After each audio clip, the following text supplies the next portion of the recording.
ನಮಸ್ಕಾರ ಸ್ನೇಹಿತರೆ, welcome to my YouTube channel. ಬನ್ನಿ ಇವತ್ತಿನ ನನ್ನ ಗೋಕುಲ ಸಂಚಿಕೆಯಲ್ಲಿ ಏನೇನಾಗುತ್ತೆ ಅಂತ ನೋಡ್ಕೊಂಡ್ ಬರೋಣ. ವಲ್ಲಭಾಯಿ ಬೈಕ್ ಕಳೆದಿದೆ ಅಂತ ಹೇಳಿ ಆಳ್ತ ಮನೆ ಬಂದಿರ್ತಾನೆ. ಅಷ್ಟರಲ್ಲಿ ಸಮಾಧಾನ ಮಾಡ್ಕೊ ಅಂತ ಹೇಳಿ ಅಮ್ಮಗೆ ಮೀನು ಸಮಾಧಾನ ಮಾಡ್ತಿರ್ತಾರೆ. ಇದನ್ನ ಎಲ್ಲ ಕೇಳಿಸ್ಕೊಂಡು ಆ ಪ್ರಿಯಾ ಒಳಗಡೆ ಹೋಗಿ ಅತ್ತೆ ಮಾವ ಎಲ್ಲರೂ ಬೇಗ ಬನ್ನಿ, ವಲ್ಲಭ ಬೈಕ್ ಕಳೆದಿದೆ ಅಂತ ಹೋಗಿ ಅವ್ರು ಹೇಳ್ತಾರೆ. ಎಲ್ಲರೂ ಹೊರಗಡೆ ಬರ್ತಾರೆ. ಏನಾಯ್ತು ಅಂತ ಕೇಳಕ್ಕೆ ಇಲ್ಲೇ ಪಾರ್ಕ್ ಮಾಡಿದ್ದೆ, ನಾ ಬೈಕ್ ಕಾಣಿಸ್ತಾ ಇಲ್ಲ ಅಂತ ಹೇಳಿ ವಲ್ಲಭ ಹೇಳ್ತಾನೆ.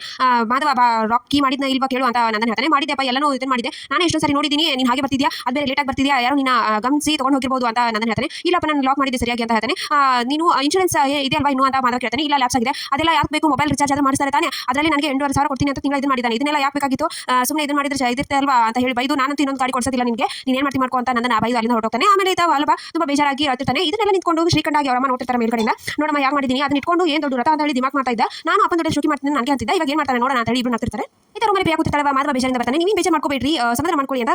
ಇಲ್ಲ ಅದೇಗಾಗುತ್ತೆ, ಅದೇನು ಬೇಜಾರಾಗಿರುತ್ತಲ್ವಾ ಅಂತ. ಬೇಜಾರೇನಾಗಿಲ್ಲ ರೀ ಅಂತ ಅವಳು ತನ್ನ ಬಗ್ಗೆ ಹೇಳ್ತಾ ಇದ್ದಾಳೆ ಅಂತ ತಿಳ್ಕೊಂಡು ಆಗುತ್ತೆ. ಇಲ್ಲ, ವಲ್ಲಭ ತುಂಬಾ ಬೇಜಾರಾಗಿದ್ದಾನೆ, ನಾನು ಏನಾದ್ರು ಮಾಡ್ತೀನಿ ಅಂತ ಅಲ್ಲಿಂದ ಮಾತಾಡ್ತಾನೆ. ನಾನು ನನ್ನ ಬೇಜಾರ ಬಗ್ಗೆ ಹೇಳಿದ್ರೆ ಮತ್ತೆ ವಲ್ಲಭನ ಬಗ್ಗೆ ಚಿಂತೆ ಮಾಡ್ತೀರಾ ಅಂತ ಪ್ರಿಯಾ ಕೋಪ ಬರುತ್ತೆ. ಈತ ಮೇನ ಕೇಶವನ ದೇವಸ್ಥಾನ ಕರ್ಕೊಂಡಿರ್ತಾಳೆ. ಯಾಕೆ ಇಲ್ಲಿ ಕರ್ಕೊಂಡಿದ್ಯಾ, ಅಲ್ಲ ಪಾಪ ವಲ್ಲಭ ಬೇಜಾರಲ್ಲಿದ್ದಾನೆ, ನಾನು ಒಂದು ಮಾಡಬೇಕು. ಹೌದು ಕಣೋ, ಆದ್ರೂ ಇವತ್ತು ನನಗೆ ದೇವಸ್ಥಾನ ಬರವಾಗಿದೆ, ಇವತ್ತು ಅಪ್ಪನ ಬರ್ತಾರೆ ಇದೆ, ಹಾಗೆ ಮಾವನ ಬಗ್ಗೆನೂ ನಿಂಗೆ ಒಳ್ಳೆ ಅಭಿಪ್ರಾಯ ಬಂದಿದೆ, ಅದಕ್ಕೆ ಅರ್ಚನೆ ಮಾಡಿಸ್ಬೇಕು ಅಂತ ಬಂದಿದ್ದೀನಿ. ಹೌದು, ಇವತ್ತು ಮಾವನ ಬರ್ತಾರೆ, ಹೌದು ಕಣೋ, ಪ್ರತಿ ವರ್ಷ ಚೆನ್ನಾಗಿ ಆಚರಿಸ್ತಿದ್ವಿ, ಇವತ್ತು ಅರ್ಚನೆ ಮಾಡಿಸ್ಬೇಕು ಅಂತ ಹೋಗ್ತಾರೆ. ಅಷ್ಟೇ ಎದುರುಗಡೆ ಅವ್ರ ಅಪ್ಪ ಅವನೇ ಬರ್ತಾರೆ. ನೋಡಿ ಖುಷಿ ಆಗ್ತಾರೆ. ಹೋಗಿ ಮೀನಾ ಖುಷಿಯಿಂದ ಮಾತಾಡ್ಸೋಲ್ಲ. ಅಪ್ಪ ನಿಮ್ಮ ಬಗ್ಗೆ ಈ ಬಾತಾನೆ ಮಾತಾಡ್ತಿದ್ವಿ, ನಿಮ್ಮ ಹೆಸರು ಅರ್ಚನೆ ಮಾಡಬೇಕು ಅಂತ ಬಂದಿದ್ವಿ. ದಿನ ನಾನು ನೀವು ನನ್ನ ಮೆಸೇಜ್ಗೆ ರಿಪ್ಲೈ ಮಾಡ್ತೀರಾ ಅಂತ ಗುಡ್ ಮಾರ್ನಿಂಗ್ ಅಂತ ಹೇಳಿ ಕಳಿಸ್ತೀನಿ, ನೀವು ಒಂದೆಲ್ಲ ಕ್ಷಮಿಸಿ ನನಗೆ ಇದು ಮಾಡ್ತೀರಾ ಅಂತ ಅನ್ಕೊಂಡಿದ್ದೆ, ಆದ್ರೂ ನೀವು ಏನು ಇದು ಮಾಡಿಲ್ವಲ್ಲ ಅಂತ ಮೀನಾ ಹೇಳ್ತಾರೆ. ಅದಕ್ಕೆ ಅವರ ಅಪ್ಪ ಸಖತ್ತಾಗಿ ಬೈಬಿಡ್ತಾನೆ.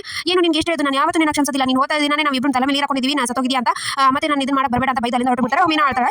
ಕೇಶವ ಸಮಾಧಾನ ಮಾಡ್ತಾನೆ. ಆಮೇಲೆ ಈತ ವಲ್ಲಭ ಬೇಜಾರಿಂದ ನಿಂತಾನೆ. ಅಸಲಿ ಮಾಧವ ಬಂದು ಬೇಜಾರಾಗಬೇಡ ವಲ್ಲಭ, ಬಾ ನಾವು ಪೊಲೀಸ್ ಕಂಪ್ಲೇಂಟ್ ಕೊಡ್ಬೇಡ, ಇನ್ನೂ ತಡ ಮಾಡಬೇಡ ಅಂತ ಅಪ್ಪ ಬೈದ್ರೆ ಅಪ್ಪನಿಗೆಲ್ಲ ನಾನು ಹೇಳ್ತೀನಿ, ಬಾ ಕಂಪ್ಲೇಂಟ್ ಕೊಡೋಣ ಅಂತ ಹೇಳಿ ವಲ್ಲಭನ ಕರ್ಕೊಂಡು ಮಾಧವ ಹೋಗ್ತಾನೆ. ಆಮೇಲೆ ಅಂಗಡಿಯಲ್ಲಿ ನಾನು ಇರ್ತಾನೆ. ಅಷ್ಟೇ ಸುಂದರಾಗಿ ಅಂತ ಬಂದ ವಲ್ಲಭ ತುಂಬಾ ಜವಾಬ್ದಾರಿ ಇರೋನು. ಈ ವಯಸ್ಸಲ್ಲಿ ಅವ್ನಿಗೆ ಇದು ದುಡಿಯೋದಿಲ್ಲ, ಯಾಕಬೇಕಾಗಿತ್ತು, ಮಜಾ ಮಾಡಬಹುದಾಗಿತ್ತು, ಅಷ್ಟೊಂದು ಜವಾಬ್ದಾರಿ ಇರೋನು ಹಾಗೆ ಬಿಟ್ಬಿಡ್ತಾನೆ. ನೀವು ಏನಾದರೂ ಸಹಾಯ ಮಾಡ್ಕೊ, ನಾನೇ ಸಹಾಯ ಮಾಡೋದು, ಅವ್ನಿಗೆ ಆಲ್ರೆಡಿ ಹೊಸ ಬೈಕ್ ಕೊಡ್ಸಿದ್ದೀನಿ, ಮತ್ತೆ ನನಗೆಲ್ಲ ಕೊಡ್ಸಕ್ಕಾಗಲ್ಲ, ನೀವೆಲ್ಲ ಮಾತಾಡಕ್ಕೆ ಬರಬೇಡಿ ಅಂತ ನನ್ನ ಬೈದಲ್ಲಿಂದ ಹೊರಟಾನೆ. ಈಗ ಪ್ರಿಯಾ ಮಾದನ ಮೇಲೆ ವಿಚಾರಾಗಿ ನಾನು ಇವತ್ತು ಟಿಫಿನ್ ತಗೊಂಡು ಹೋಗೋದಿಲ್ಲ, ಫೋನ್ ಸ್ವಿಚ್ ಆಫ್ ಮಾಡ್ತೀನಿ, ಏನು ಮಾಡ್ತಾರೆ ನೋಡೋಣ ಅಂತ ಹೇಳಿ ಅತ್ತೆ ಬಂದೆ. ನೀನು ಟಿಫಿನ್ ರೆಡಿ ಇದೆ, ತಗೊಂಡು ಹೋಗುವ 5 ನಿಮಿಷ ಅಂತ ಹೇಳಿ ಅದೇ ನಾನು ತಗೊಂಡು ಹೋಗಲ್ಲ. ಸರಿ ಆಯ್ತು ಅಂದ್ರೆ ನಾನು ಯಾಕೆ ತಗೊಂಡು ಹೋಗಲ್ಲ ಅಂತ ಕೇಳಲ್ವಾ ಅತ್ತೆ ಅಂತ ಪ್ರಿಯಾ ಕೇಳ್ತಾರೆ. ನನಗೆ ಗೊತ್ತಿತ್ತು ಅಮ್ಮ, ನೀನು ಫಸ್ಟ್ ದಿನ ಇದು ಭಾಳ ದಿನ ನೀನು ತಗೊಂಡು ಹೋಗೋದಿಲ್ಲ, ಅದ್ರಲ್ಲಿ ಬೇರೆ ಇವತ್ತು ಹುಷಾರಿಲ್ಲ ಅಂತ ಹೇಳ್ತಿದ್ಯಾ, ಅದಕ್ಕೆ ಪರವಾಗಿಲ್ಲ ಬಿಡು, ಅವ್ನು ಅಲ್ಲೇ ಏನಾದರೂ ತಿನ್ಕೋತಾನೆ, ನೀನು ಹೋಗು ಅಂತ ಕಳಿಸ್ತಾಳೆ. ಆಮೇಲೆ ಮಾಧವ ವೇಟ್ ಮಾಡಿ ಗಿರಿಜಾ ಕಾಲ್ ಮಾಡ್ತಾನೆ. ಅಮ್ಮ ಯಾಕೆ ಪ್ರಿಯಾ ಫೋನ್ ಸ್ವಿಚ್ ಆಫ್ ಆಗ್ತಾ ಇದೆ, ಊಟನೂ ತಂದಿಲ್ವಲ್ಲ, ಹೌದಾ ಅವಳಿಗೆ ಹುಷಾರಿಲ್ಲ ಅದಕ್ಕೆ ತಂದಿಲ್ಲ ಇವತ್ತು, ಅಲ್ಲೇ ಏನಾದರೂ ತಿನ್ಕೊಂಡು ನೀನು ಹಾಗೆ ಬಿಡಕ್ಕೆ ಹೋಗಬೇಡ ಅಂತ ಹೇಳಿ ಗಿರಿಜಾ ಸಮಾಧಾನ ಮಾಡ್ತಾರೆ. ಆಮೇಲೆ ಈತ ವಲ್ಲಭ ರೂಮಲ್ಲಿ ಕೂತ್ಕೊಂಡು ಆಳ್ತಿರ್ತಾನೆ. ನನ್ನ ಬೈಕು ಎಲ್ಲೋತು, ನೀನು ಇದ್ದಾಗ ಅದ್ರ ಬೆಲೆ ಗೊತ್ತಾಗಲಿಲ್ಲ, ಇವಾಗ ನೀನು ಇಲ್ಲ, ನಾಳೆಯಿಂದ ನಾನು ಹೇಗೆ ಹೋಗಲಿ, ಕಾಲೇಜ್ಗೆ ಹೋಗಲಿ, ಕೆಲಸ ಹೇಗೆ ಮಾಡಲಿ ಅಂತ ಹೇಳಿ ಆಳ್ತಿರ್ತಾನೆ. ಆಮೇಲೆ ಹೊರಗಡೆ ಗಿರಿಜಾಗಿ ಮೀನಾ ಪ್ರಿಯಾಕ ಊಟ ಬೇಡ ಅಂತ ಅಂತಿದ್ದಾರೆ, ಬನ್ನಿ ನಾವು ಊಟ ಮಾಡೋಣ, ಅವನು ಕರಿಲ್ಲ ಅಂತ ಕೇಳ್ತಾರೆ. ವಲ್ಲಭನ ಊಟ ಮಾಡಿಲ್ಲ ಕಣೆ, ಅವನು ಹೇಗಾದ್ರೂ ಮಾಡಿ ಊಟ ಮಾಡಿಸಬೇಕು ಅಂತ ಹೇಳಿ ಗಿರಿಜಾ ಅಂತಿರ್ತಾಳೆ. ಅಸಲಿ ಅಮ್ಮ ಬಂದು ತಟೆಗೆ ಅನ್ನ ಹಾಕೊಂಡು ತಗೊಂಡು ಹೋಗ್ತಿರ್ತಾಳೆ. ಈ ಊಟ ವಲ್ಲಭನಿಗೆ ಹೋಯ್ತಾ ಇದ್ದೀನಿ ಅಂತ ತಕ್ಷಣ ಗಿರಿಜಾಗೆ ಖುಷಿ ಆಗುತ್ತೆ. ಇಷ್ಟೇ ಇವತ್ತಿನ ಸಂಚಿಕೆ ವಿಡಿಯೋ ಇಷ್ಟ ಆಯ್ತು, ಸಬ್ಸ್ಕ್ರೈಬ್ ಮಾಡಿದ್ರೆ ಮರಿಬೇಡಿ. See you next vlog, by.